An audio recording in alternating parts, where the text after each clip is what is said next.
खबर शामिल करते हैं लाहौर से, जहां पाकिस्तान के सबसे बड़े इंटरचेंज का इफ्तिताह कर दिया गया।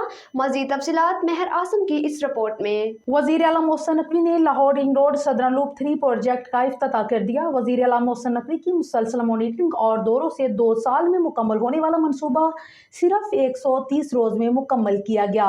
वज़ीर आला मोहसिन नकवी ने रिकॉर्ड मुद्दत में मुकम्मल होने वाले पूरे प्रोजेक्ट का मुआयना किया। वज़ीर आला ने अड्डा प्लाट से मराका मुल्तान रोड तक 8 किलोमीटर पूरे रिंग रोड की तमीर करदा सड़क का जायजा भी लिया और मुल्तान रोड पर लाहौर रिंग रोड प्रोजेक्ट के इंटरचेंज का भी मुआयना किया।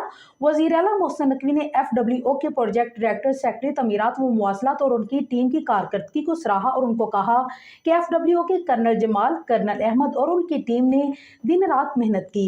वज़ीर आला मोहसिन नकवी ने Lahore ring road southern loop 3 की इफ्तिताही तकरीब से खिताब करते हुए कहा है कि Lahore ring road southern loop 3 8 kilometre तवील है। Lahore ring road southern loop 3 project में 2 इंटरचेंज और 8 पुल बनाए गए हैं।